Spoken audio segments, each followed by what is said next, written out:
సాయిరామ్.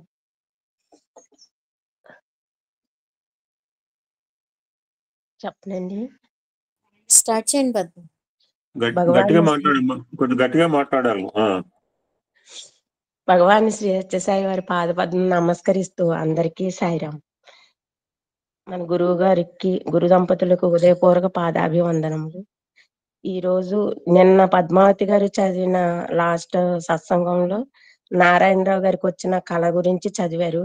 ఆయన ఆ కృత్రిమమైన face maker అమర్చి ఆయన ఆందోళన పడుతుంటే స్వామి కళలో కనిపించి ఏమాత్రం నువ్వు బాధపడిన అవసరం లేదు, నీ నాడి క్రమంగా పెరుగుతుందని చెప్పి 11 రోజులకి ఆయన సరి అవటం, సరి అయిన హృదయ స్పందనతో బాబా చెప్పినట్టు ఆసుపత్రి నుండి విడుదలైనారు. ఈరోజు సరైన బంధాలు అక్కడి నుంచి చదువు. బాబా కలలో ఆదేశించిన విధంగా తన ఉద్యోగానికి రాజీనామా చేశానన్న విషయము కురుక్షేత్రము నుండి ప్రొఫెసర్ కౌశల్ వ్రాసిన సంగతి చదువుతుంటే, ఇలాగే మరొక భక్తుడు కూడా బాబా కలలో ఇచ్చిన ఆదేశానుసారము తన కోర్టు కేసును ఉపసంహరించుకోవటం నాకు గుర్తు వచ్చింది. అతను తనకు రావలసిన కొంత ఆస్తి కోసం కోర్టులో కేసు దాఖలు చేసి అన్ని విధములుగా కూడా ప్రత్యర్థితో వాదోపవాదాలు జరపటం సంభవించింది. అందుకోసం అతను చాలా డబ్బు ఖర్చు పెట్టి చాలా ఆందోళన చెందాడు. ఏమైనా సరే ఆ కేసు గెలవాలని అతను చాలా పట్టుదలతో ఉన్నాడు. కానీ బాబా అతనికి కలలో కనిపించి ఆస్తిపాస్తులు మనిషికి సరైన బంధాలు కావని, ప్రతిబంధకాలని చెప్పి ఆస్తి పట్ల వ్యామోహం వదులుకోమని హెచ్చరించారు. బాబా కలలో కనిపించినప్పుడు అవి చాలా శక్తివంతంగాను, అనేక రకాలుగా వ్యక్తిగతమైనవిగాను, శాంతిని కలిగించేవిగాను ఉంటాయి. ఆ కలలను నేను త్రోసిపుచ్చలేను, ఎందుకంటే తర్వాత ఆ కలలో చెప్పింది యథార్థమేనని నిరూపిస్తూ బాబా తన సలహాను కొనసాగిస్తారు అంటూ వ్రాశాడు కౌశల్. కలలో కనిపించటం ద్వారా ప్రజలను తన దగ్గరకు వచ్చేలా ఆకర్షిస్తారు బాబా. ఆత్మ సాక్షాత్కారం వైపుకు ప్రయాణించి ఎన్ని కష్టాలు అడ్డంకులైనా ఎదుర్కోగలిగేలాగా ప్రోత్సహిస్తారు. బాబా ప్రేమకు తార్కాణాలైన ఇటువంటి సంఘటనలను ఆఫ్రికాకు చెందిన విల్లీ అన్సా, న్యూయార్క్ కు చెందిన లారెన్స్ గలాంటేల అనుభవం ద్వారా తెలుసుకున్నాము. బాబా యొక్క కరుణను, ప్రేమను గురించి తెలియజేసే మరొక ఆసక్తికరమైన సంఘటనను గురించి డాక్టర్ శాండ్విచ్ ఇలా తెలియజేశారు. నేను లైలా సాయిబాబాను గురించి చర్చించుకున్న తర్వాత ఆమెలో సాయిబాబాను చూడాలన్న కుతూహలం చెలరేగింది. ఆయనను గురించిన ఒక పుస్తకం చదివాక ఆమెలో ఈ కుతూహలం మరింత పెరిగింది. అప్పటికి ఆమె చాలా అప్పులలో మునిగి ఉండటం వలన భారతదేశానికి రావటానికి కావలసినంత ధనం ఆమె వద్ద లేదు. పరిశోధకుడైన ఆమె భర్త హోమర్ సంపాదన అప్పట్లో అంత స్థిరంగా లేదు. అంతేకాక 5 సంవత్సరాలుగా అతను తన యొక్క ఏ పరిశోధనను అమ్మలేకపోవటంతో వారి ఆర్థిక పరిస్థితి చాలా దారుణంగా ఉంది. ప్రయాణం జరుగుతుందన్న ఆశ ఏమాత్రమూ లేకపోయినప్పటికీ ఆమె ఇండియా రావటం కోసం ప్లాన్ వేసుకుని పాస్పోర్టు, వ్యాక్సినేషన్ సర్టిఫికెట్ సంపాదించింది. ఆ తరువాత కొన్ని వింతైన సంఘటనలు జరగటం మొదలైంది. ఒక రోజున ఆమె చాలా నిస్పృహతో విచారంగా ఉండగా ఆనాటి కలలో ఆమెకు బాబా కనిపించారు. కలలో ఆయన కళ్ళు గమ్మత్తుగా నవ్వుతున్నట్లు మెరుస్తూ కనిపించాయి. తర్వాత హోమర్కు ఒక పరిశోధనలో విజయం లభించింది. అనూహ్యమైన పరిణామాలు సంభవించి కొంతమంది వ్యక్తులు అతని పరిశోధనల్లో ఆసక్తి చూపడం చేత అనుకోని విధంగా మొట్టమొదటిసారిగా అతని ఆర్థిక పరిస్థితి మున్నెన్నడూ లేనంతగా మెరుగైంది.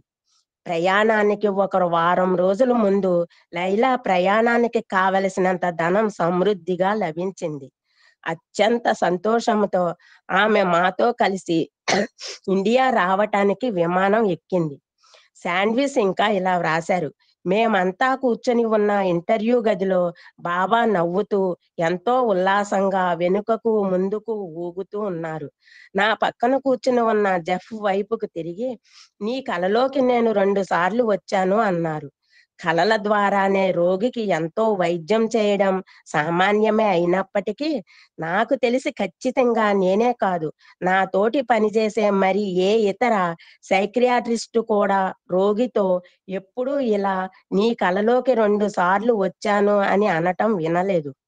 సామాన్యమైన పేషెంట్‌కు ఇటువంటి అనుభవం అర్థం కావటం కాస్త కష్టమే.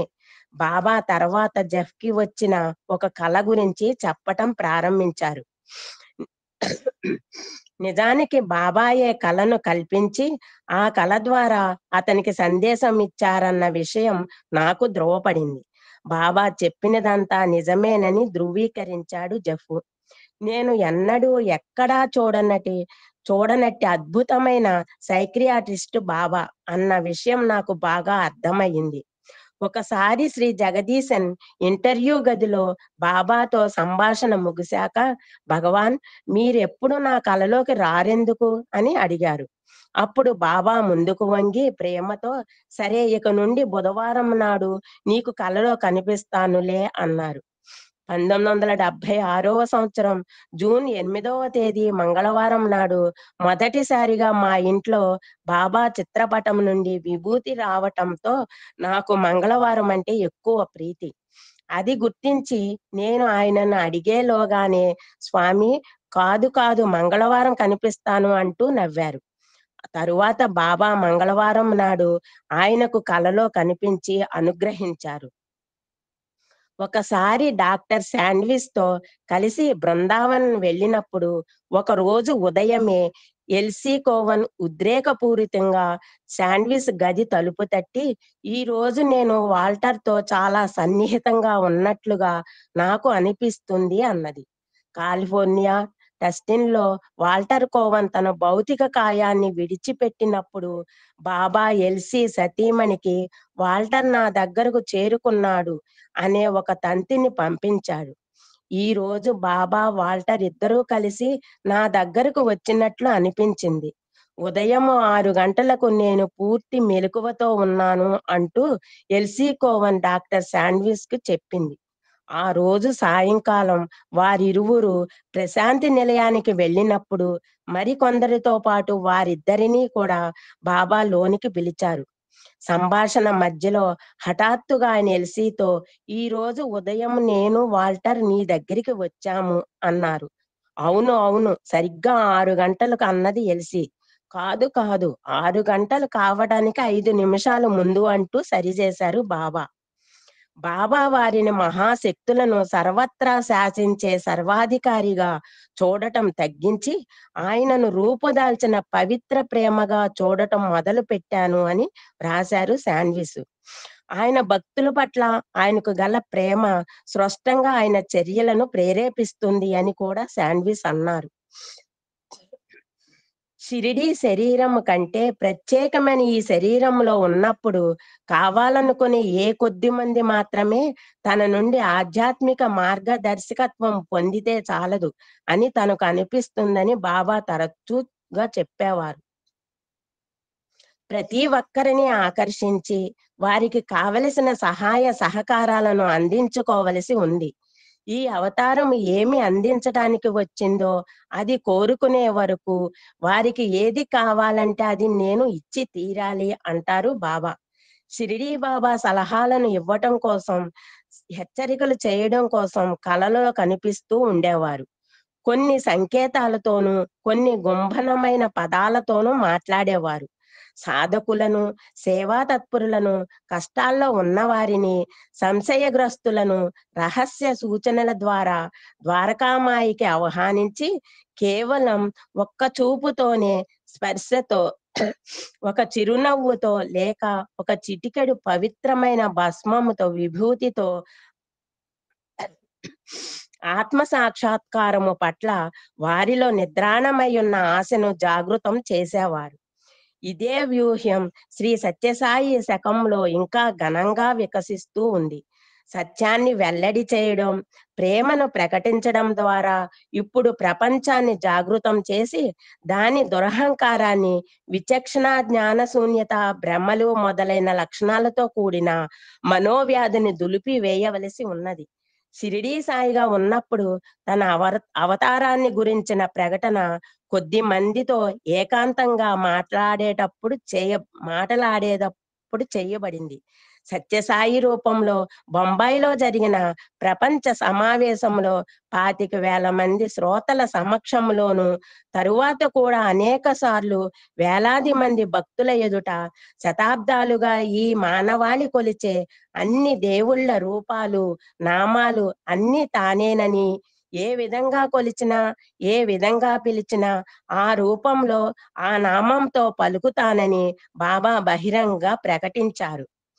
ఈ దివ్య దృగ్విషయం యొక్క అద్వితీయత, జ్ఞానం, శక్తి, ప్రేమ, దయాగుణాలు ఫిల్ములు, టేపులు, పుస్తకాలు, వాగ్రూపమైన నిదర్శనాలు మొదలైన వాటి ద్వారా లక్షలాది మనుష్యులను ఆకర్షించి ప్రేమారాధనలను పెంపొందిస్తూ దినదినాభివృద్ధి చెందే ఒక మానవ కుటుంబంగా సమైక్యపరుస్తున్నాయి.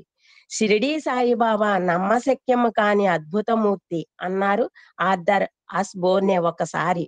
సత్యసాయిబాబా వారు వివరించ సాధ్యం కానివారు అని డాక్టర్ ఎస్ భగవంతం గారు ప్రకటించారు.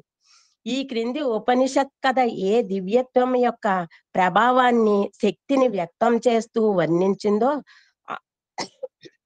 ఆ దివ్యత్వము మూర్తీభవించిన స్వరూపమే బాబా కనుక ఆయన తెలుసుకొన్న సాధ్యం కాని వారు అని నేను ముగించాలి. పరిపూర్ణ పరబ్రహ్మము రాక్షసులపై దేవతలకు విజయాన్ని ప్రసాదించాడు. బానిసత్వం నుండి రక్షింపబడి దేవతలు మళ్ళీ బలవంతులైనారు. కానీ విజయ గర్వంతో వారు తమ శక్తి సామర్థ్యాల వల్లనే విజయం పొందగలిగామని భావించేవారు. వారంతా విజయం సాధించిన ఆనందంలో ఆడుతూ పాడుతూ ఉత్సవాలు చేసుకుంటుండగా సృష్టిలో అసలు శక్తికి, జ్ఞానమునకు మూలాధారమైన బ్రహ్మము వారికి గుణపాఠం చెప్పాలన్న ఉద్దేశంతో వారి ముందు జ్యోతి స్తంభంగా ప్రత్యక్షమైంది. ఈ వింత దృశ్యాన్ని చూసిన దేవతలు అదేమిటో తెలుసుకోవాలనే కుతూహలంతో అగ్నిదేవుని వెళ్లి చూసి రమ్మని పంపించారు.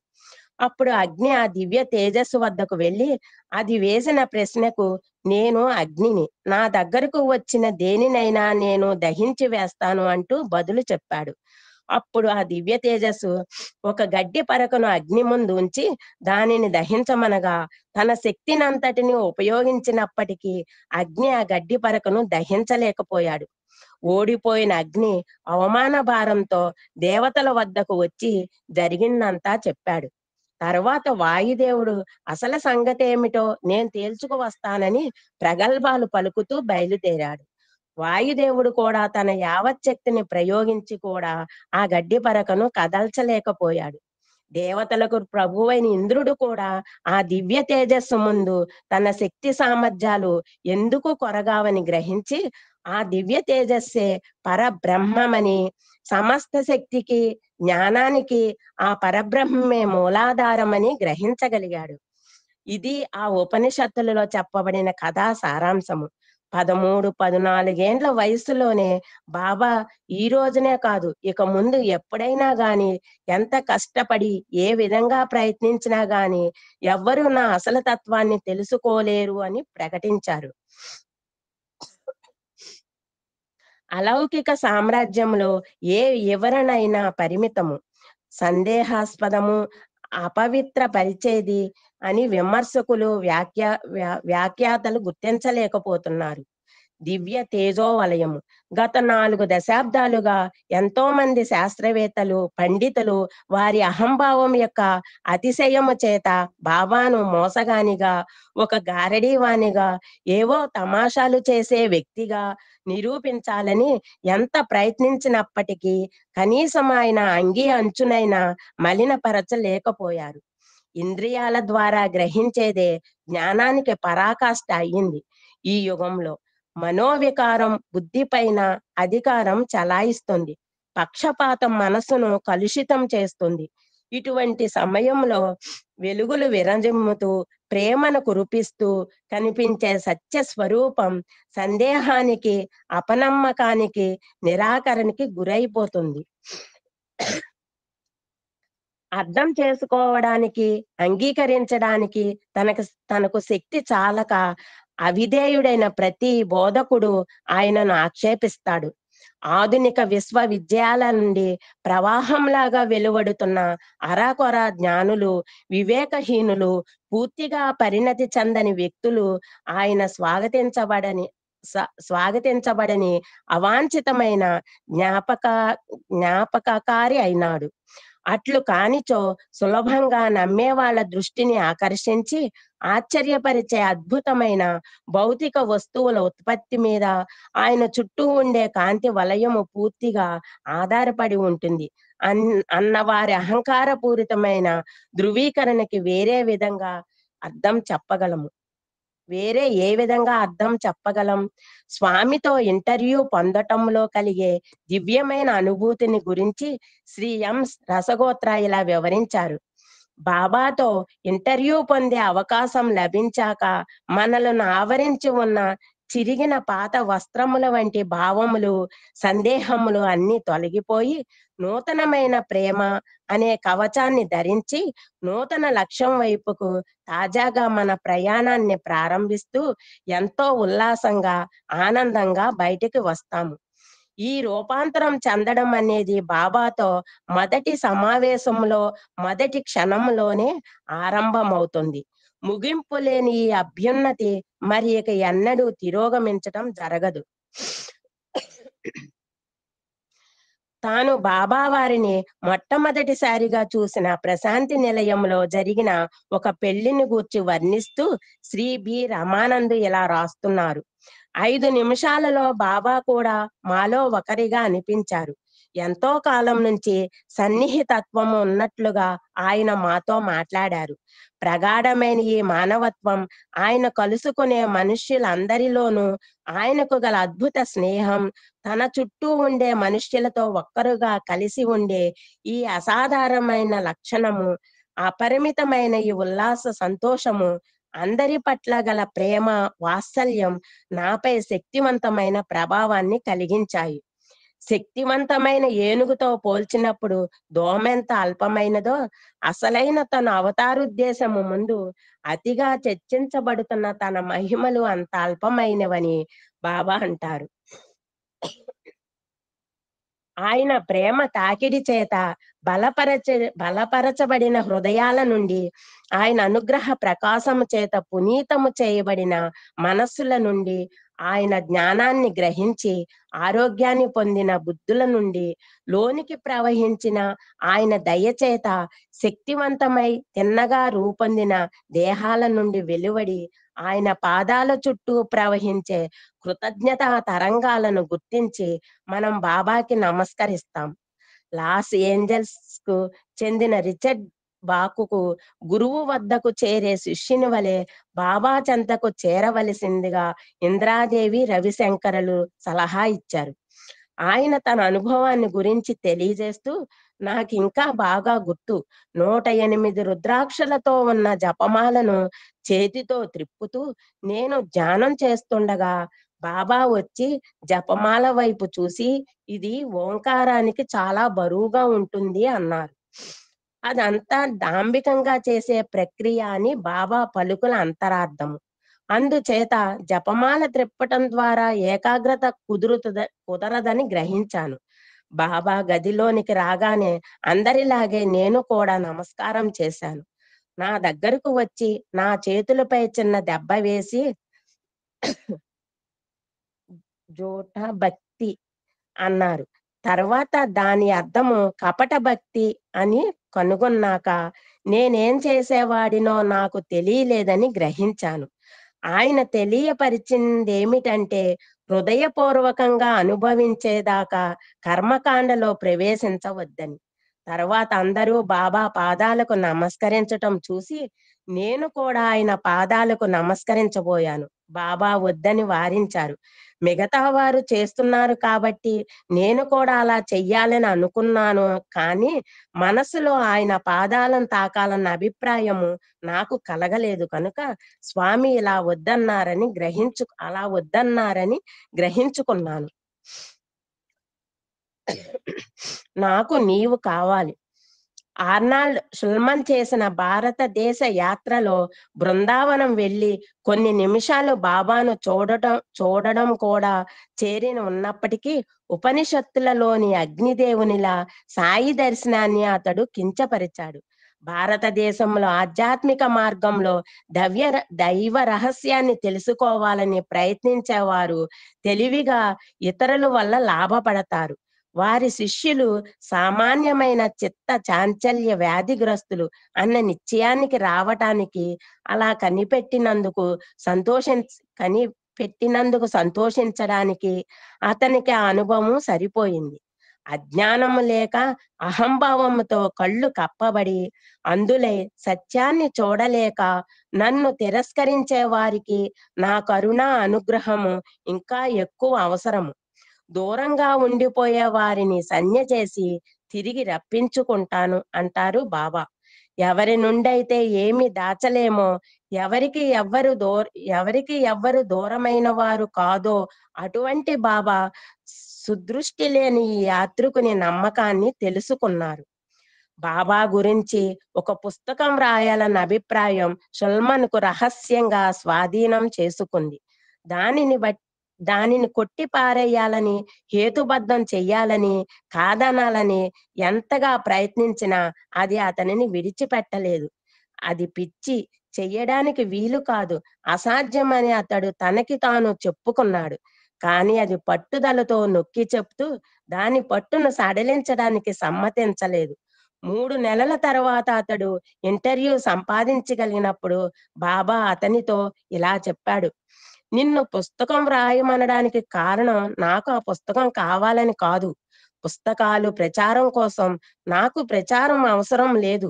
నాకు కావలసింది నీవు నీవు నీవు అని చెప్పి యోగుల పట్ల, మహా అద్భుతమైన వ్యక్తుల పట్ల, వారి శిష్యుల పట్ల అతనికి అజ్ఞానం వలన కలిగిన అపోహలను తొలగించి స్పష్టమైన అవగాహన కలిగించి మరింత పెరిగిన జ్ఞానంతో, సంతోషంతో అతనిని తిరిగి అమెరికా పంపించారు. ఉపనిషత్ కథలో పరబ్రహ్మము పరీక్షించడానికి వచ్చిన వాయుదేవుని వలె ప్రఖ్యాతి పొందిన మనస్తత్వ శాస్త్రవేత్త శ్యామూల్ హెచ్చు శాండ్విచ్ బాబా యొక్క అద్భుతమైన మహిమలను బుడగవలే చిదిమి చేయవచ్చునన్న గాఢ విశ్వాసముతో బాబా వద్దకు చేరాడు. అద్భుతాలని అనబడేవి అసత్యమని, అవి శాశ్వతమైనవి కాదని రుజువు చేయడం కోసం బాబా ప్రదర్శించే మహిమలను, లీలలను శాస్త్రీయంగా పరిశోధించి తెలుసుకుని అవి మిథ్య అని నిరూపించాలనుకుని వచ్చాను అని వ్రాశాడు శాండ్విచ్. నృత్యం చేస్తూ, పానీయాలు సేవిస్తూ యథార్థాన్ని గుర్తించలేక తమ అసలు గమ్యమేటో తెలుసుకొనలేకపోతున్న తన సహచరుల వద్దకు సాయి దృగ్విషయము చెంతకి వచ్చిన శాండ్విచ్ వాయుదేవునిగా వెంటనే తిరిగి వెళ్ళాడు. వాస్తవ జ్ఞానహీనులైన, త్రాగి తందనలాడుతున్న తన అనుచరుల వద్దకు యోగాభ్యాసము గుర్తించి సంప్రదించడానికి వెళ్ళినప్పుడు ఇంద్రాదేవి ద్వారా బాబాను గురించి ఆశ్చర్యకరమైన కథలు విన్నప్పుడు శాండ్విచ్ ఆయనను కలుసుకోవాలని నిశ్చయించుకున్నాడు. భౌతికంగా ప్రశాంతి నిలయంలోనో, బృందావనంలోనో తాము ఉన్నప్పటికీ బాబా ఉత్సాహాన్ని, కోరికను ప్రేరేపిస్తారు. ఆసక్తిని, కుతూహలాన్ని జాగృతం చేస్తారు. ఆధ్యాత్మిక తృష్ణను, వ్యాకులతను పెంచుతారు. ఓదార్పును, స్వస్థతను, హెచ్చరికను నిశ్చయంగా కలిగిస్తారు. కలలోను, మనోదృశ్యాల ద్వారాను హెచ్చరిస్తారు. ఆశతోనూ, విశ్వాసంతోనూ బాబా సన్నిధికి వెళ్ళే ప్రతి ఒక్కరికి చెప్పడానికి ఒకదానికంటే మరొకటి ఆకర్షణీయంగాను, నమ్మకం కలిగించేదిగాను ఉండే కథ ఉంటుంది. 1948లో బాబా మహిమలను సహించకుండా అధిక ప్రసంగం చేయడం, వ్యక్తిగతంగా పరీక్షించకుండా తొందరపడి ఆయనను సహించకపోవడం చేసిన నన్ను అహంకారి అయిన ఇంద్రునిగా పరిచయం చేసుకుంటున్నందుకు క్షమించండి. భారతదేశంలో కన్నడ భాష మాట్లాడే ప్రాంతమైన కర్ణాటక రాష్ట్రంలో నాకు హాస్య రచయితగా పేరుండేది. కన్నడ భాషలో స్టీఫెన్ లేకాక్ వంటి వాడినని గౌరవిస్తూ చాలా మంది నన్ను అభిమానించేవారు. బాబా అద్భుత మహిమలను గురించి విన్న నేను నా హాస్యానికి బాబాను గురి చేశాను. కన్నడంలో సాయి అన్న పదానికి అర్థం చనిపోవడం. తనను సాయి అని పిలవలసిందిగా మనలను కోరుతున్న వ్యక్తి కర్ణాటక రాష్ట్రంలో ఎలా పూజింపబడతాడు? అంతేగాక అద్భుతాలు చేసే అభ్యాసము ఆధ్యాత్మికము కానే కాదని, సాధకుని లౌకిక స్థాయికి దిగజారిపోయేలాగా చేస్తుందని శ్రీ రామకృష్ణ మిషన్కు చెందిన సన్యాసులు వ్యాపింపచేసిన అభిప్రాయాన్ని విచక్షణారహితంగా నేను మింగేశాను. కనుక బాబాను బయటపెట్టి విశదపరచవచ్చునన్న ఆశతో నేను ఆయన వద్దకి త్వరగా వెళ్ళాను. ఆయనను దర్శించాక అపోహలు తొలగిపోయి, హస్వదృష్టి దోషం నివారించబడి, గర్వం అణగారిపోయి, నేను ఇంద్రునిలాగానే తిరిగి వచ్చాను. అప్పటి నుండి నేను ప్రజలందరినీ బాబా సందేశాన్ని పాటించమని, ఈ మానవ జాతిని ఉద్ధరించటానికి అవతరించిన దైవంగా ఆయనను పూజించమని ప్రోత్సహించడంలో నిమగ్నమైనాను. ఆయనను తిరస్కరించాలని, విమర్శించాలని ప్రయత్నించిన వాళ్ళంతా కూడా చివరకు ముకులిత హస్తాలతో, మెత్తని మనసులతో ఆయన రూపాన్ని ధ్యానిస్తూ, ఆయన నామాన్ని కీర్తిస్తూ, దివ్యత్వానికి ఎదుగుతూ ఆయన సన్నిధిలో ఉండేందుకు తిరిగి వస్తారు. మీరు భగవంతుడా అని ఆర్నాల్డ్ షుల్మన్ తనకు తెలియకుండానే బాబాను ప్రశ్నించినప్పుడు, ఒక చీమ సముద్రపు లోతును కొలవగలదా? లేక ఒక చేప ఆకాశం యొక్క సత్యాన్ని కనిపెట్టగలదా అని బాబా సమాధానం చెప్పారు. ఈ సమాధానం మనలను హతబుద్ధులను చేస్తుంది. కానీ బాబా యొక్క ప్రతి చర్య కూడా అంతే చేస్తుంది. 31 సంవత్సరాలుగా బాబాను ఎరుగొన్న తర్వాత ఇప్పుడు క్రింద చెప్పబడిన ఇంద్రాదేవి అనుభవం యొక్క ప్రామాణికత్వాన్ని అనుమానించటమంటే అది సాయిని దూషించినట్లని నాకు అనిపిస్తుంది. భగవాన్ చిత్రపటం కేసి చూస్తూ, ఓ భగవాన్, మీ పుట్టినరోజు పండుగకు నన్ను పుట్టపర్తి తీసుకొని వెళ్ళండి అని ప్రార్థించాను. 2 రోజుల తరువాత టెకాటేలోని సాయి కేంద్రానికి వచ్చి ఉండిన యువకుడు ఫోన్ చేసి, మాతాజీ, వార్నర్ బ్రదర్స్ వారు ప్రయాణపు ఖర్చును భరిస్తే వారితో రేపు ఇండియా వెళ్ళటానికి మీకు వీలవుతుందా? బాబా జీవితాన్ని గురించి ఒక డాక్యుమెంటరీ తీయడానికి వారికి ఆయన అనుమతి కావాలి అని చెప్పాడు. కంపెనీ నుండి ఎవరో ఒక వ్యక్తి విమానాశ్రయంలో ఆమెను కలుసుకున్నాడు. ఆ యోచనతో ఆమె ప్రశాంతి నిలయం వచ్చినప్పుడు చలనచిత్రం రాబోతున్నందుకు నేను ఉప్పొంగిపోయాను. పుట్టినరోజు ఉత్సవాలన్నింటిలోనూ ఆమె పాల్గొని ఆ విన్నపానికి స్వామి ఇచ్చిన జవాబును ఇంటికి తీసుకుని వెళ్ళింది. కానీ తన ప్రయాణానికి ఏర్పాటు చేసి ఖర్చులు భరించిన వార్నర్ బ్రదర్స్ ని ఆమె కలుసుకొని మాట్లాడినప్పుడు అక్కడ ఎవ్వరికీ నేను తెలియదు. ఆ ప్రయాణాన్ని గూర్చి గాని, చలనచిత్రం గూర్చి గాని, భగవాన్ని గూర్చి గాని తెలియదు. ఎర్రని ముఖము కలిగిన అక్కడి కార్యనిర్వహణాధికారి తాను విచారణ జరిపి నాకు పరుస్తానని చెప్పాడు. సంవత్సరాలు గడిచిపోయాయి. ఆయన విచారణ చేసి ఏమి చెప్తారో విందామని నేనింకా నిరీక్షిస్తూనే ఉన్నాను అని ఇంద్రాదేవి రాస్తున్నది. మ్యూరెల్ ఎన్గిల్ పసిఫిక్ మహాసముద్ర తీరంలోని శాండియాగో పట్టణం నుండి ఇలా రాస్తున్నది. రూత్ మెక్సికోలో టీచర్గా పనిచేస్తుంది. రోజూ ఉద్యోగానికి వెళ్ళటం రావటంతో ఆమె తీరిక లేకుండా ఉంటుంది.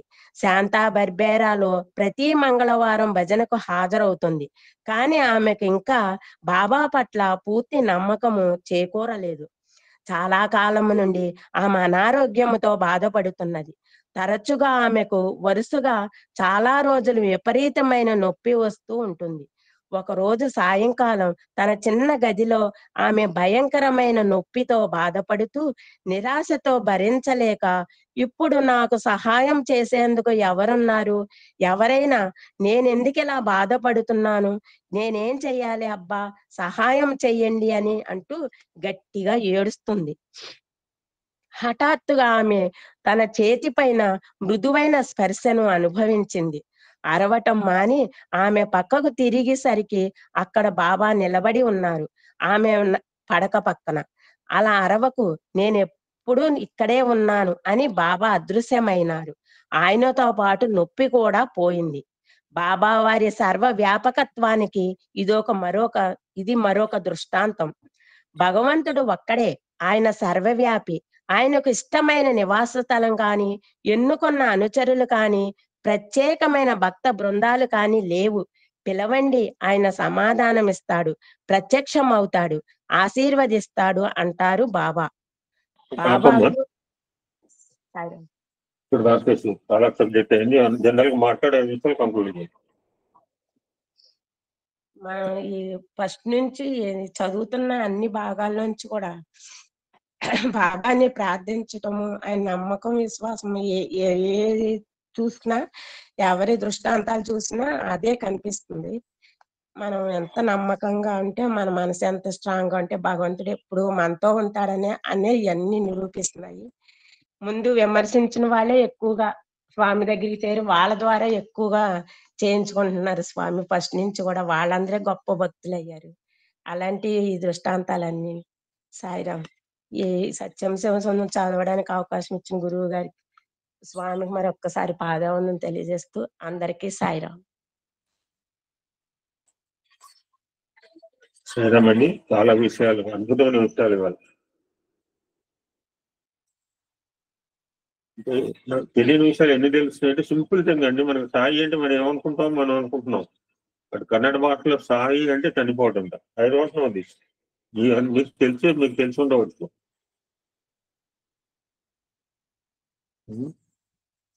ఇన్ని కొత్త విషయాలు తెలిసిన అవకాశం ఈ యొక్క గ్రంథపట్నం జరుగుతోందండి. ఆ అమ్మాయి చెప్పిన అంశాల్లో 2-3 ముఖ్యమైన పాయింట్స్ పునశ్చరణ చేసుకుని మనం శివరాత్రి మెసేజ్ చేయాలి. చివరిగా అన్న మాట ఆవిడ, భగవంతుడు ఒక్కడే, ఆయన సర్వవ్యాపు. ఆయనకి ఇష్టమైన నివాస స్థలం కానీ, ఎన్నుకున్న అనుచరులు కానీ, ప్రత్యేకమైన బృందాలు కానీ లేవు. పిలవండి, జస్ట్ కాలింగ్. ఆయన సమాధానం ఇస్తాడు, ప్రత్యక్షం అవుతాడు, ఆశీర్వదిస్తాడు అని స్వామి చెప్పిన మాటలు, ఎవరు రాసింది కాదు.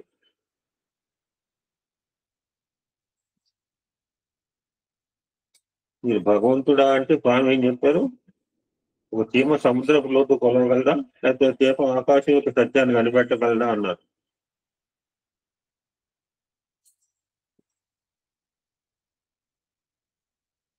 స్వామి మీద చాలా మంది భక్తులు స్వామి పేరెంట్తో గ్రంథాలు రాయటం జరిగిందండి. మనం రాయటం కాదు. పుస్తకం రాయటం కారణం ఏంటంటే, ఆ పుస్తకం ఏదో నాకు కావాలి, నా లైబ్రరీలో పెట్టుకుంటాను, లేకపోతే నాకు ప్రచారం గురించి కానీ. ఆయనకి ఎందుకని ప్రచారం? ఐ వాంట్ యూ, నువ్వు నాకు కావాలి, దట్స్ వై నేను ఒక పుస్తకం రాయమన్నాను అని అంటుంటాను. ఎవరి మీద ఎక్కువ ప్రేమ ఉంటుందో చాలా బాగా చెప్పాడు. అంటే మనం అలా ఉండకూడదు. అజ్ఞానం లేక అహంభావంతో కళ్ళు కప్పబడి అందులో సత్యాన్ని చూడలేక నన్ను తిరస్కరించే వారికి నా కరుణ అనుగ్రహం ఎక్కువగా ఉంటాయి. ఈ లైక్స్ అండ్ లవ్స్ మోర్ అని అలాగా ఆ స్థితిలో మనం ఉండకూడదు. ఒక అద్భుతమైన మాట చెప్పాడు రచయిత. స్వామి యొక్క అవతార ఉద్యమం ముందు అతిగా చర్చింపబోతే తన మహిమలు అంత అల్పమైనవని బాబా అంటుంటారు. ఆయన అవతారమే మహత్తరం. ఈ మహిమలేని కూడా స్మాలెస్ట్ థింగ్, చేస్తాయో కనిష్టాయట.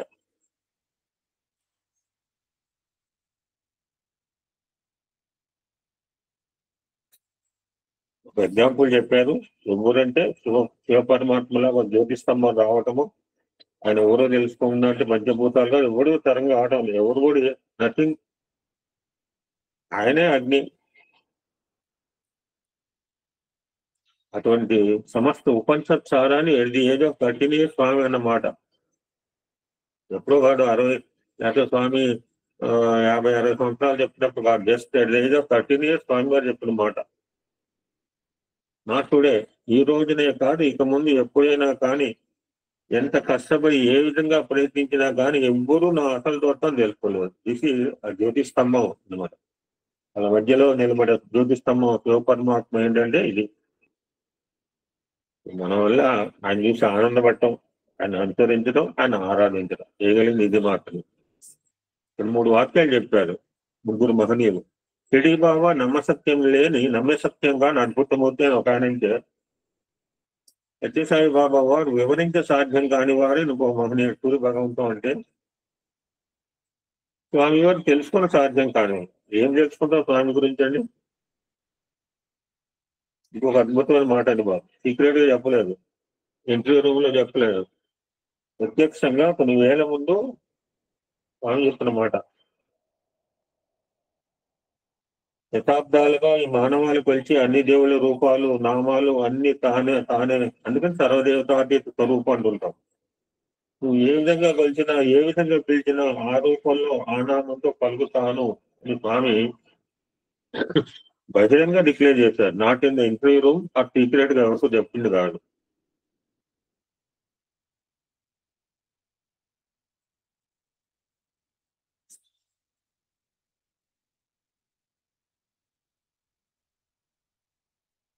ఒక కేసు గురించి స్వామి అతను ఎంతో కష్టపడితే నాకు కూడా కేసు నడుస్తుంది, మళ్ళా ఫ్రెష్ గా తవ్వాడు నా case.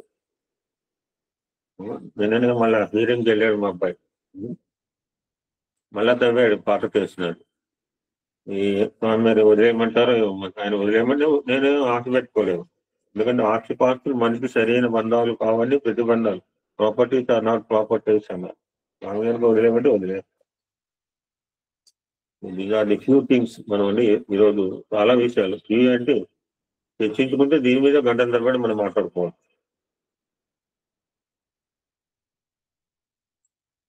Part of Shivaratri today will see మూడవ తత్వం అండి. స్వామి ఆపేయమంటే ఈరోజు ఆపేస్తాను. అదే నిర్ణయం లేదు. ఇందాక చెప్పాను మీకు, నా చివరిలో 3 గేయాలు స్వామి పాడారు, అవి ఎవరైనా పాడవచ్చు చివరిలో. What is the essence of Mahashivaratri అని స్వామి ఒకసారి కనుక సంక్షిప్తంగా మనం పునశ్చరణ చేసుకుంటే, ఆల్రెడీ 2 మెసేజెస్ విన్నాము. Third one 2. దైవత్వము అనే డైమండ్ అనేకమైన కాంతులతో ప్రకాశిస్తుంది. అటు దైవత్వం అని అనుభూతిలోకి తెలుసుకోవాలంటే ఏం కావాలి మనకి? ఒకటే మైండ్ అవసరం, మనోనాశనం. మనసు ఉన్నంత వరకు మనకి దైవత్వం అర్థం కాదు. ఇంకొక ఆస్పెక్ట్ లో చెప్తూ, నిరంతర నేను కూడా సర్వత్ర సర్వకాలేసు హరినామ సంకీర్తన నేను భజన చేసుకున్నాం. నిన్న చేసుకుంటే సరిపోయిందా? రేపు 22వ తారీఖు నాడు అప్పటిదాకా గమని కూర్చుంటామా? నిరంతర దైవ చింతన వల్ల ఇంద్రియాల దోషాలు నిర్మూలమవును. ఇంకో సందర్భంలో చెప్తూ, శ్వాసయే శివత్వం, అదే సోహం లేక హంసగాయత్రి. సో అనగా దైవం, హం అనగా నేను. ఆ విధంగా మనం ఎన్నిసార్లు అంటాం? ఒక రోజుకి మనకు తెలియకుండా 21,600 సార్లు మనం అంటూనే ఉంటాం. 21,600 times సోహం సోహం, ఐఆమ్ గాడ్, ఐఆమ్ గాడ్. అటువంటి మనమే దైవము అనే తత్వాన్ని, సత్యాన్ని బోధిస్తోంది మన యొక్క రెస్పిరేటరీ సిస్టమ్, శ్వాసక్రియ.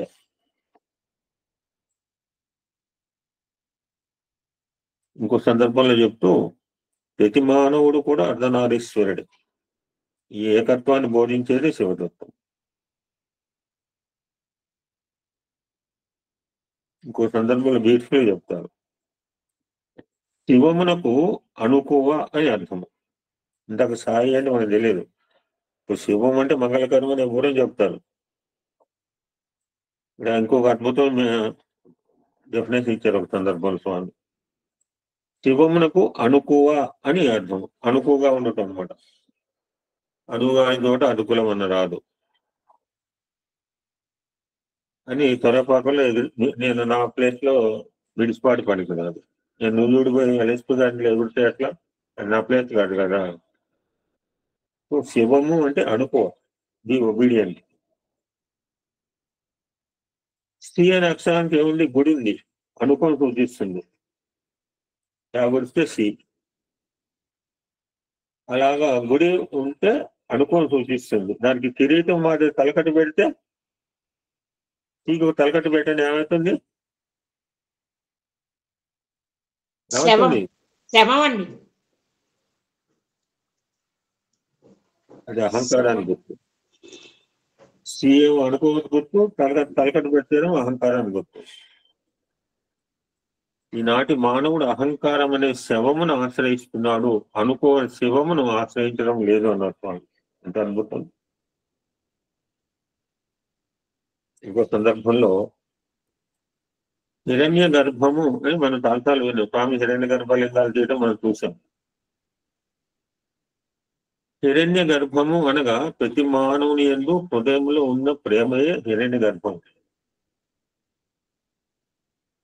దట్స్ వై ఆ ప్రేమ అనే అయస్కాంత శక్తిని అభివృద్ధి పరచుకోవాలి. ఇంతమంది రోజు 1500 రోజులు బట్టి ఇక్కడ సత్సంగానికి వస్తున్నారంటే అది స్వామి మీద ప్రేమ అండి. అంతేగాని ఇక్కడ ఎవరో రాకపోతే ఏమని అనుకుంటారు, ఈయన అటెండెన్స్ ఇవన్నీ నథింగ్ డూయింగ్. ఎవడెవడండి అటెండెన్స్ చేసుకోవడానికి? అటెండెన్స్ చేసుకునేది ఆయన, చిత్రగుప్తుడు ఆయన. I'm not. కేవలం స్వామి వారి ప్రేమ. నేను చూడండి, కాకతాళీకి వచ్చిన వాళ్ళు ఇవాళ 4 జాయిన్ అయ్యారు. రావాల్సిన అవసరం లేదండి, వాళ్ళకి పని పాటలు లేవు ఇంటి దగ్గర. కేవీ లక్ష్మి కావచ్చు, నాయక్ గారు కావచ్చు, సోదరిమణి కావచ్చు. కేవలం స్వామి వారి ప్రేమ మన అందరినీ ఇలాగ ప్రతినిత్యం కలుపుతోంది. అంతకంటే సంచలనం ఏమీ లేదు.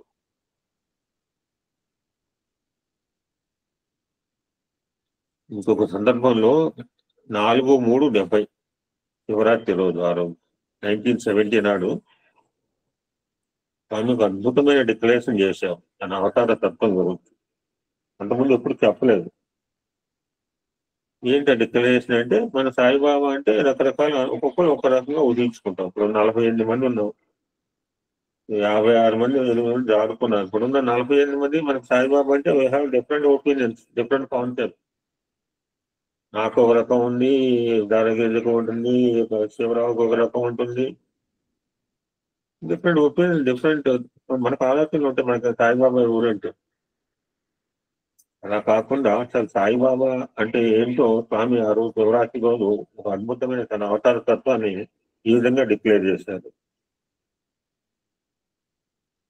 నాహం మనుష్యో నచ దేవయక్ష నా బ్రాహ్మణ క్షత్రియ వైశ్య శూద్ర.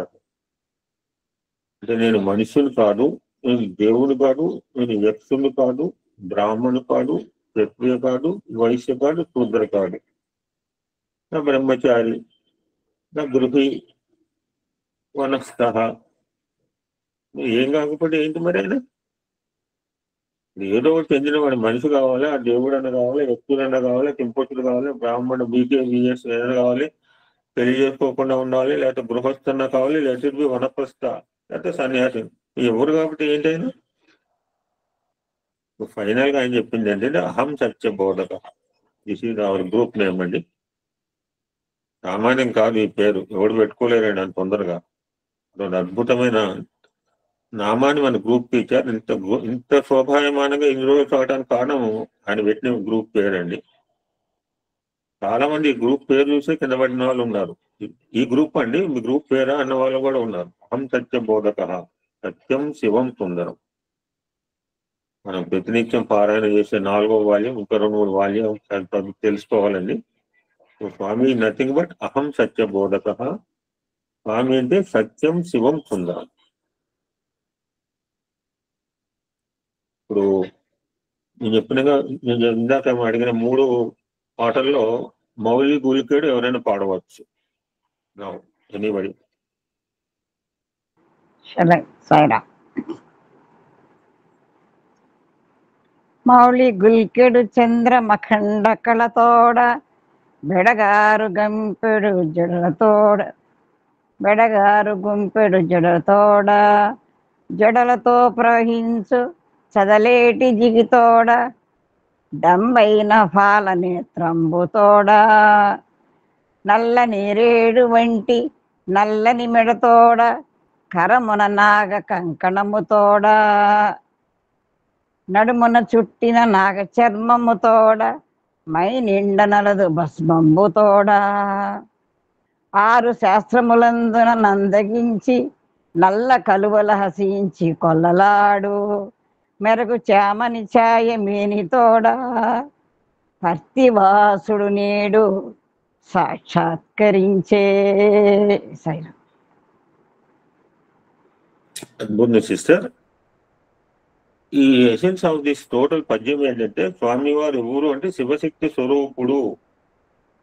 ఈ declared himself we have to recognize it. Swami అంటే శివశక్తి స్వరూప.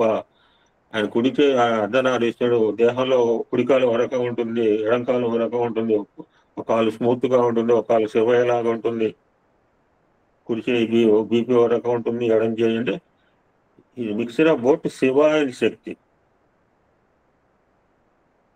ఇంకా 2 పద్యాలు మిగిలినాయండి. 2 ఏంటంటే శివ శివ శివ అనరాదా నేను అడుగుతాను. రెండోదేమో ఎద్దునెక్కిన గద్దెనెక్కిన. 2 పెండింగ్. సో చెప్పండి జాను. ఇప్పుడు కాదు, నాట్ నౌ. బాగా చదవాలి, నేను చదవగలను మీకంటే బాగా. సో స్వామి వారు డిఫరెంట్ సందర్భాల్లో శివరాత్రి పర్వదినాల్లో తన యొక్క ఉదరంలోంచి డిఫరెంట్ రకాల శివలింగాలు మనకు ఉద్భవం చేయడం జరిగింది. వాటి గురించి కొన్ని పునశ్చరణ చేసుకునే ప్రయత్నం చేద్దాం. 1964 సంవత్సరంలో స్వామి యొక్క ఉదరంలోంచి గులాబీ రంగులో ఉన్న అండాకృతి గల లింగము, బ్రహ్మాండ లింగం ఆవిర్భావం జరిగింది. యాక్చువల్గా ఈ శివుడికి 4 మహావాక్యాలకి రిలేషన్ ఉంది, కానీ టైం ఇప్పుడు లేదు. చూద్దాం ఈసారి ఎప్పుడున్నా.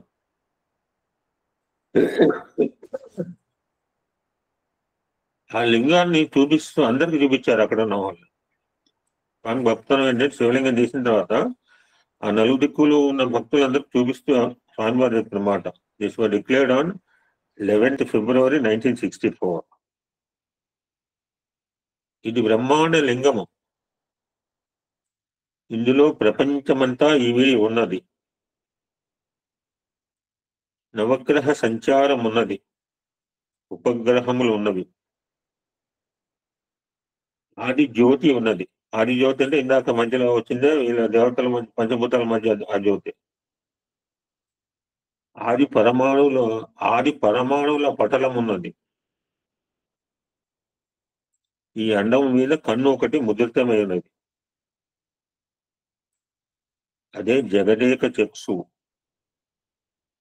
సర్వసాక్షి అయిన పరమేశ్వర నయనము అని స్వామి లింగాన్ని ఉద్భవింపజేసిందని చెప్పిన మాటలు. 1968 సంవత్సరంలో సువర్ణ లింగాన్ని ఆవిర్భావం చేశారు. 1974 సంవత్సరంలో జ్యోతిర్లింగాన్ని ఆవిర్భావం చేశారు. అప్పుడు చెప్పిన మాటలు 21/2/74. ఇది ఆకుపచ్చని స్ఫటికలింగము, పెద్ద అండాకృతిలో ఉన్న జ్యోతిర్లింగము. దీని చుట్టుకొలత దశాంగుళం. దీని లోపల మనం కూడా చూస్తాం, అక్కడ అభిషేకం చేస్తుంటే స్వామి రూపం ఎవరు మిక్స్ చేసింది కాదు. ఆ యొక్క దండాలు పట్టడం అన్ని కూడా ప్రత్యక్షంగా 10 చూసిన వాళ్ళు ఉన్నారు, మనం వీడియోలు చూసినాం. దీని చుట్టుకొలత దశాంగుళం. దీని లోపల జ్యోతి రూపంగా శివుని త్రిశూలము ఉన్నది. త్రికాలముల, త్రిలోకముల, త్రిగుణముల ఏకత్వమును, అది త్రికాలములు, త్రిలోకములు, త్రిగుణముల ఏకత్వాన్ని సూచిస్తుంది త్రిశూలం. 3 విడిగా ఉంటాయి, కింద కాడ ఒకటే ఉంటుంది ఏకత్వం. 10 నిమిషములకు ఒకసారి త్రిశూలము కొత్త వర్ణ వైఖరితో ప్రకాశించును అని 74లో లింగం గురించి చెప్పారు. 77లో పంచభూతాత్మక పృథ్వీ లింగాన్ని ఆవిర్భావం చేశారు.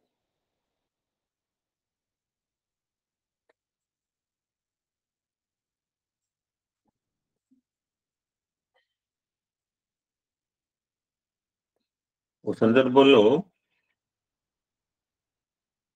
The significance of Shivaratri main అది అఖండ భజన చేస్తుంటారు అనాదిగా. మెయిన్ మీది స్వామి 2 రోజులు అనమాట. శివలింగ ఉద్భవము, షిరిడి సాయికి అభిషేకం.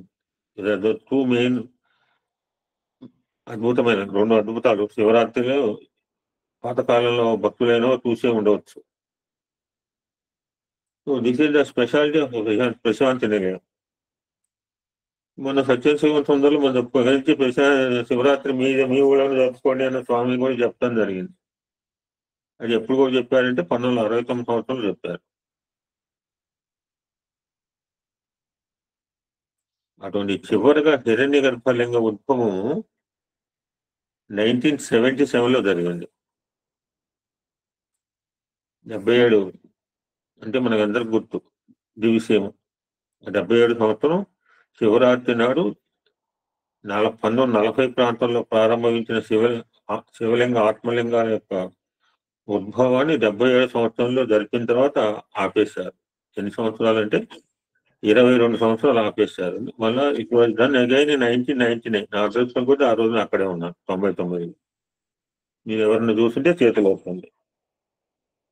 22 సంవత్సరాల తర్వాత మళ్ళీ స్వామి 1999లో జరిగింది. ఆఫ్టర్ గ్యాప్ ఆఫ్ 20 years స్వామి మళ్ళీ శివలింగాన్ని ఉద్భవించే రోజు 1999. తర్వాత 2-3 years కంటిన్యూ చేశారు. వాట్ ఈజ్ మెంట్ బై హిరణ్యము, హిరణ్య గర్భము అంటే స్వామి ఎస్ చెప్పమ్మా, ఏం కావాలి సుబ్బరత్తమ్మ? ఓకే, హిరణ్య గర్భము అంటే నిస్వార్థ నిర్మల ప్రేమతత్వానికి సంకేతం. మనకేమో శివలింగం అనుకుంటున్నాము, చేతిలో స్వామి యొక్క నిస్వార్థమైన నిర్మల ప్రేమ ఒక రూపం తీసుకుని ఒక లింగంలాగా ఆయన హృదయంలోకి బయటకు వస్తుంది. స్వామివారి మాటల్లోనే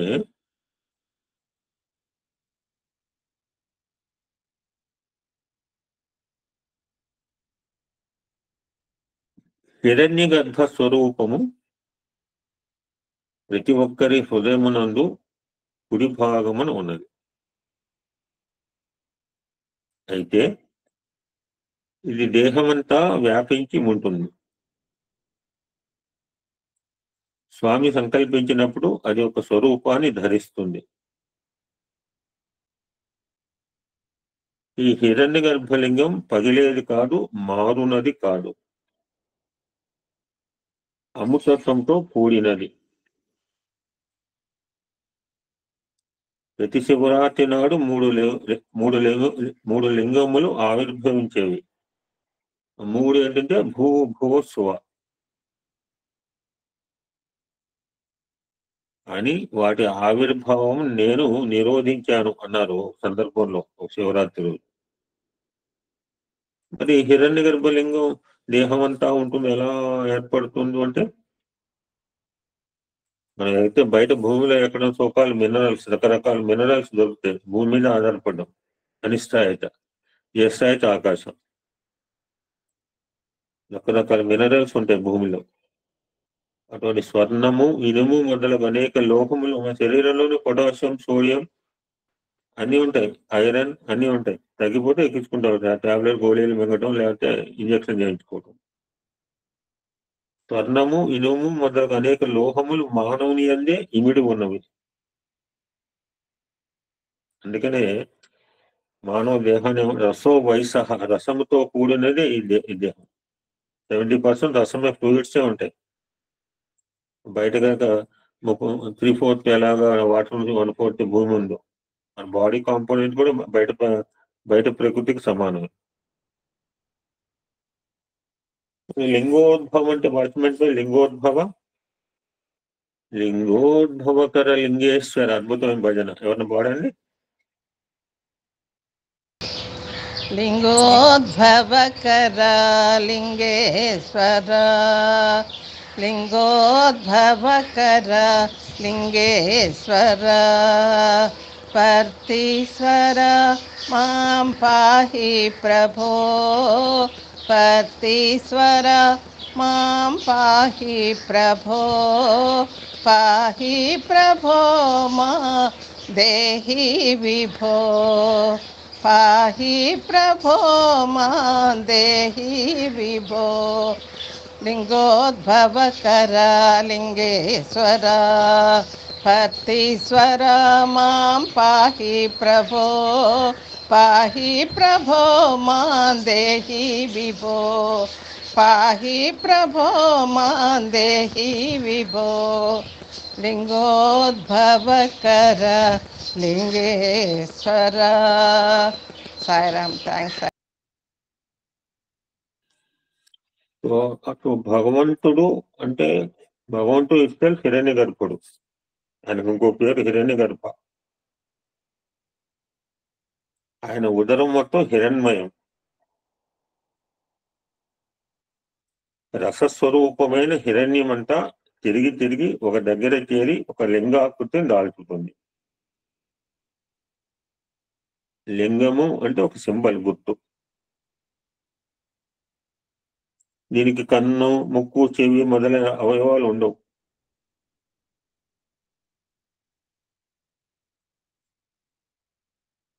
ఆ లింగాకృతిని దాల్చిన హిరణ్మయము బహిర్ముఖంగా బయలుదేరుతుంది. ఇది కరిగి లింగంగా తయారు కావాలంటే ఎంతో వేడి కావాలి. అదే లింగోద్భవ సమయంలో కలిగే బాధ. బయటకు వచ్చేటప్పుడు కూడా కొంత బాధ కలుగుతుంది, కానీ ఇది నాకు బాధ కాదు. నిన్నే అనుకున్నాము, తల్లి గర్భస్థ శిశువు బయటికి రావాలంటే తల్లికి కొంత బాధ తప్పదు కదా. ఇది తయారు కావటానికి 2 దినముల నుంచి నా శరీరం అంతా మ్యాగ్నెట్ గా మారిపోయింది. నేను దేని తాగితే అది చేతికి కరుచుకుంటుంది, ఎక్కడ అడుగు పెడితే అక్కడ పాదాలు భూమిని కరుచుకుంటున్నాయి. నా దేహం అంతా మ్యాగ్నెట్ గా మారిపోయింది. ఈ అయస్కాంత శక్తి ప్రతి వారి యందు ఉన్నది, కానీ లిమిటెడ్ గా కొంత పరిమితిలో ఉంటుంది. కేవలం ఒక దివ్యత్వం అందే అతి శక్తివంతంగా ఉంటుంది. ఈ హిరణ్య గర్భలింగం దర్శించిన వారికి పునర్జన్మ లేదు అని స్వామి హిమ్సెల్ఫ్ డిక్లేర్డ్. ఇప్పుడు ఎవరైనా పాడండి, శివ శివ శివ అన రాధ.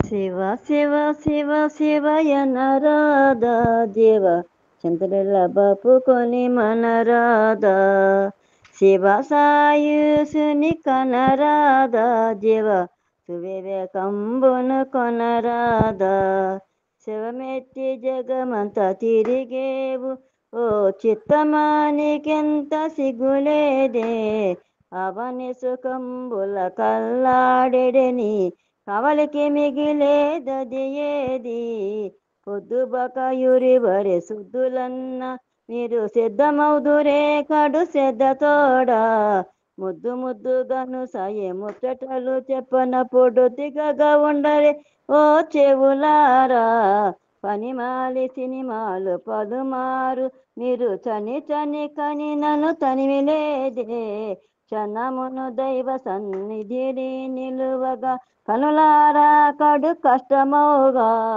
అవినీతి రోత మాటలందరితో నీవనుటకు గౌరవమయ్యనుగా నవనీత చోరిని నామము బలుకొట నాల్క అవమానం బగునా పనిలేని సునకంబు వలె మీరు పరుగిడి వగరించి తిరిగేరు క్షణమును సత్సంగతిలో నిల్వగా సజము కాదా చరణములా ఇవ్వవచ్చు చెడ్డ పనులలు చేయ ఆ ఈశ్వరుండు మిమ్ము సృజించినాడా తెచ్చుకొని చెట్టులారా తెలివి ఇంకనైనా మీరు చొచ్చుదగా హరి పూజ చేయరారే పాటలు పాడిన ఫలమేమి మంచి మాటలు నేర్పిన మహిమేమి సూటిగా పెద్దల బాటని పోయిన సుఖముల మూటను దొరకనుగా సులువగా దొరికిన సుందర సాయిని చులకన చేయగా చూతుగా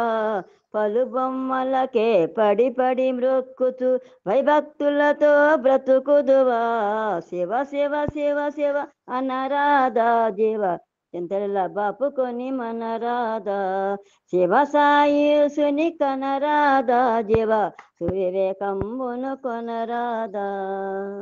సరేమండి.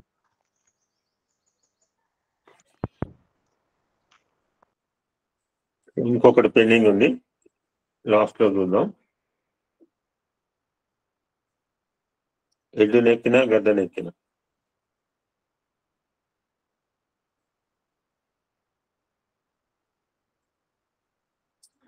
ఒక సందర్భంలో ఇందాక అనుకోకుండా మన కస్తూరి గారి మాటల గురించి వచ్చింది. కస్తూరి గారు స్వామి గురించి ఏమనుకున్నాడు, ఆయన నోటుకున్నా రాసుకున్నాడు బాబు.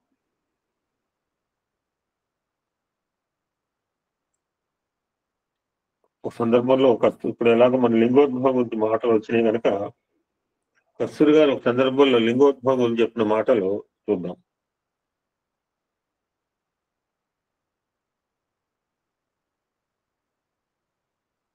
అంటే ఆయన దగ్గర ఉంటాడు కనుక చూసి బాగా క్లోజ్ ప్రాక్సిమిటీ చూసి ఉంటాడు. శివరాత్రి పర్వదినానికి ఒక వారం రోజుల ముందుగానే స్వామి గర్భంలో లోహపు కానీ రాతివి కానీ లింగాలు పెరుగుతూ ఉండేవి. స్వామి గర్భంలో లింగాలు పెరుగుతున్నప్పుడు ఆవిర్భవించే దివ్య తేజస్సు ప్రశాంతి నిలయమును ప్రకాశింపజేసేది. గర్భంలో లింగం పెరుగుతున్న విషయాన్ని స్వామి స్వయంగా ప్రకటించేవారు. పూర్వం లింగోద్భవం భజన మందిరంలోనే జరుగుతూ ఉండేది. కొంచెం ఎత్తు తక్కువగా ఉన్న వేదికపై పులి చర్మంపై ఉన్న వెండి సింహాసనంలో స్వామి ఆసనులై ఉండేవారు. రాత్రి 8 గంటల సమయం సమీపించేసరికి లింగం బహిర్గతం అవ్వబోతున్న సూచనగా స్వామి శరీరంలో కదలికలు ప్రారంభమయ్యాయి.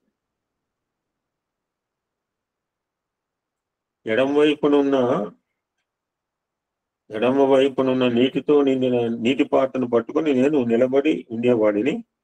లింగాన్ని పెట్టడానికి వెండి పొలం పట్టుకుని శేషగిరిరావు సిద్ధంగా నిలబడి ఉండేవారు.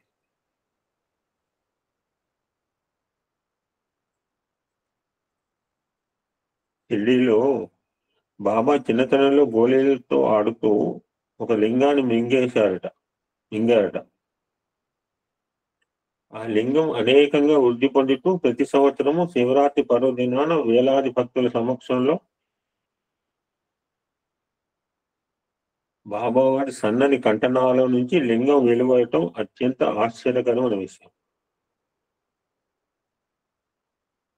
ఒక సంవత్సరం వరుసగా 11 లింగాలు ఆవిర్భవించినాయట. ఇంకొక సంవత్సరం 9 లింగాలు వెలువడ్డాయట. ఆ 9 లింగాలు ఒక లింగాన్ని బాబా నాకు ఇచ్చారని చెప్తున్న కస్తూరి గారు. లింగోద్భవము అనే ఈ అద్భుతం ప్రతి సంవత్సరం స్వామి ఎక్కడ ఉంటే అక్కడ జరుగుతూ ఉండేది. 1956 సంవత్సరం నుంచి 77 సంవత్సరం వరకు స్వామి ఎక్కడ ఉంటే అక్కడ ఈ విధంగా లింగోద్భవం జరిగింది అని ఒక సందర్భంలో కస్తూరి గారి మాటల్లో కొట్టేస్తుంది.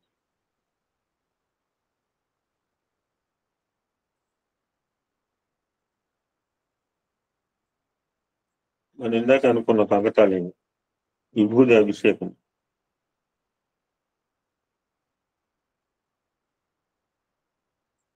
మన్మధుడు అంటే కాముడు అంటారు. కామ దహనం అంటారు. హోలీ వస్తుంది 14 తారీఖు.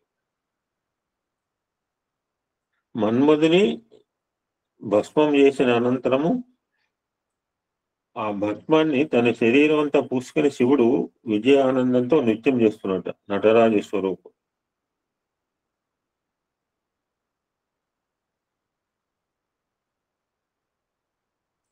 కామారి అయినాడు. ఈ విభూతి సకల పదార్థముల జీవరాశుల అన్నింటికీ అంచము గమ్యము. ఈ విభూతి పూలాగా వాడదు, కులిపోదు, వాడవదు. భగవంతునికి అర్పించదగినది. అటువంటి విభూతి అభిషేకం అతి శ్రేష్టం.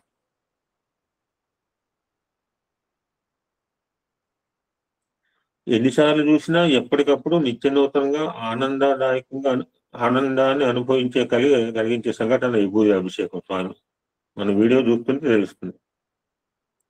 బాబావారు తన హస్తచాలనంతో చూపించు పద్మ చివరిలో రికార్డింగ్ లో వద్దు. బాబా హస్తచాలనంతో ఆ యొక్క పుంకానుపుంకములుగా విభూతి సృష్టించి షిరిడి సాయి రచిత విగ్రహానికి అభిషేకించి మనోహర దృశ్యం.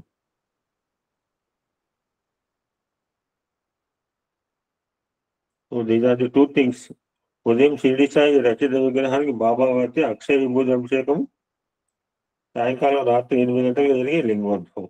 ఒక్కసారి ఉదయం పూట కూడా జరుగుతుంది. స్వామివారి ఇష్టం, మన ఇష్టం కాదు.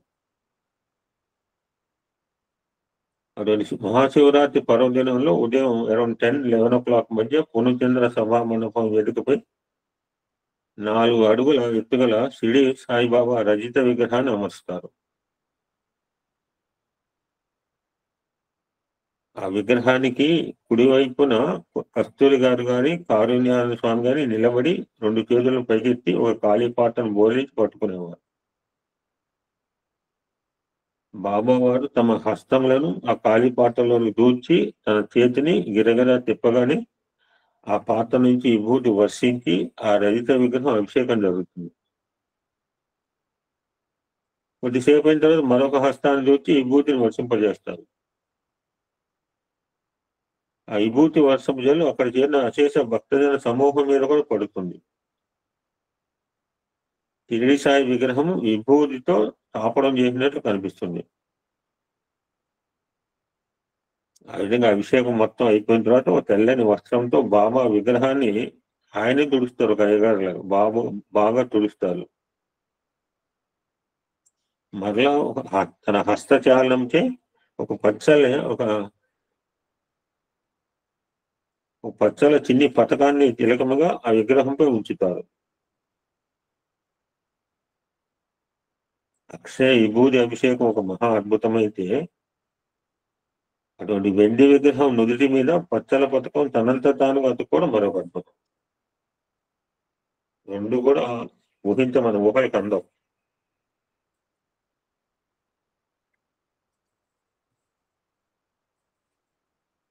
ఇప్పుడు ఎవరైనా 3వ పాట పాడండి. ఇది 1989 సంవత్సరంలో స్వామి వారు పాడిన శివరాత్రి రోజు పాడిన పాట. ఎద్దునెక్కినా గద్దెనెక్కినా.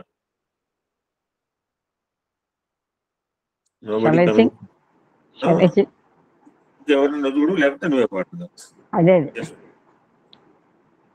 ఎవరు పాడతారండి? సాంగ్ బై స్వామి 1899 శివరాత్రి సందర్భంలో. Anybody? Okay, E L Saraswati. Thank you brother. ఎద్దునెక్కినా గద్దెనెక్కినా ఇద్దరు ఒక్కటే నరుడా, లింగలింగ శివలింగ లింగయ్యని రంగని మరువకు ఓ నరుడా, ధనధాన్యంబులు ఎన్ని ఉన్నను దరికి రావురా ఓ నరుడా, పరమ పావన పరమశివుని శరణము అను ఓ నరుడా, అప్పు చేసి యాత్రలు చేయుట తప్పురా ఓ నరుడా, ఆడంబరములు అవలనెట్టి ఆత్మదర్శనము చేయుమురా, జీవాత్మలో పరమాత్మ కలడని చక్కగా తెలియము ఓ నరుడా, జాగు చేయక జీవితమంతయు వేగు చొక్కవలె గడుపుమురా, చదువు సంజలు ఎని నేర్చినను స్వామి సేవలో చేరుమురా, మధురమైన ఆ నామము తలచిన మార్గము నీకు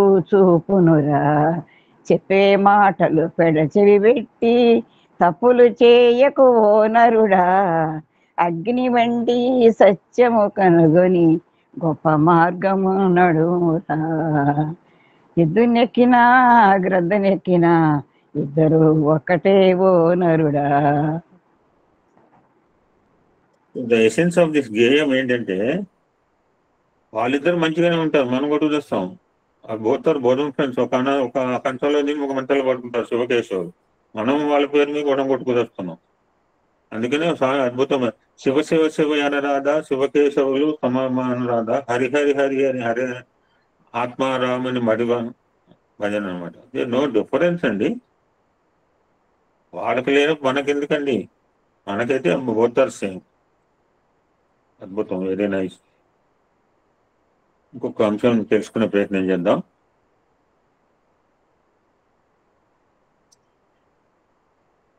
త్రిపురారి అని ఒక భజన ఉంటుంది, ఎవరిని పాడతారా? త్రిపురారి శివ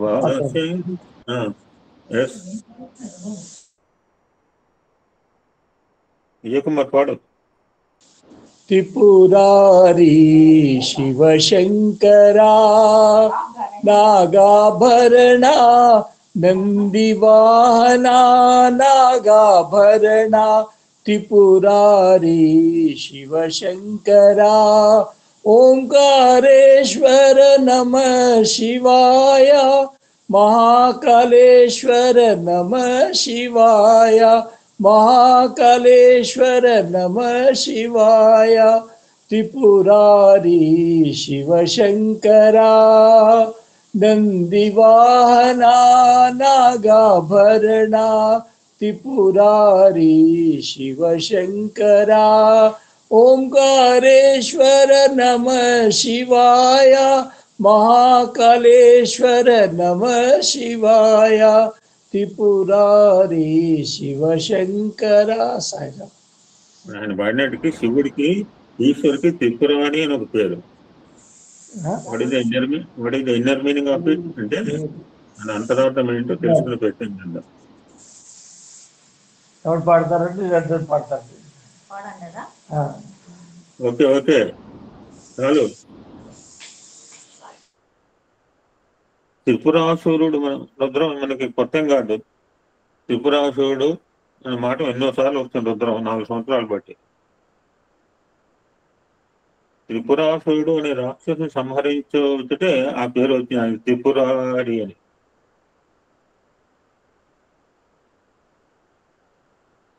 త్రిపురాసుర సంహారంకే సిద్ధమైనప్పుడు తనకు తయారు చేయబడిన రథం చూసి శివుడు పెద్దగా నవ్వానట.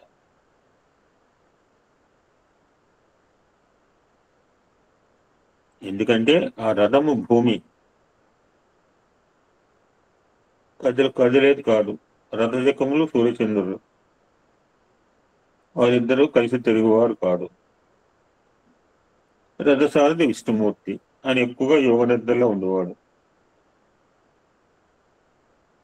ఎవరు మరి ఇంతకీ అసురులు ఎవరి మీదకి? స్థూలము సూక్ష్మము కారణము ఈ 3 కూడా మన దేహంలో. ఈ 3 దేహంలో ఉన్న దుష్ట శక్తులు. ఆ శక్తులు ఎట్లా నశించేవి? అవి ఎట్లు నశించినవి? అవి దుఃఖమూలములు. ఎప్పుడైతే మన దేహంలో ఆనందం ప్రవేశించిందో ఆటోమేటిక్గా వాడిపోతుంది. దుఃఖం వచ్చిందో దుఃఖం వాడిపోతుంది. చీకటి వెళ్తూ రాగానే చీకటి పోయినట్టుగా. అంతా రెడీ అయ్యాడు బాణాలు పట్టుకుంటానే. బట్ ఆయన దాడి వెడవలసిన అవసరమే లేదు. ఈ రెడీ ఫర్ వార్. ఆయన దాడి చేయవలసిన అవసరం లేకుండానే ఆటోమేటిక్గా శరీరంలో దుష్ట శక్తులు దూరం అయిపోయి ఆనందాన్ని లభించింది ప్రమాదం. అయితే ఈ దేహానికి కూడా త్రిపురం అని పేరు అన్నమాట మన దేహానికి. ఓం శాంతి శాంతి శాంతికి. You can continue tomorrow also. Some important aspects left over. ఇంకా మళ్ళీ శివరాత్రి అంటే మనకి ఇంకో సంవత్సరం పడుతుంది. అప్పుడు మీరు ఎక్కడ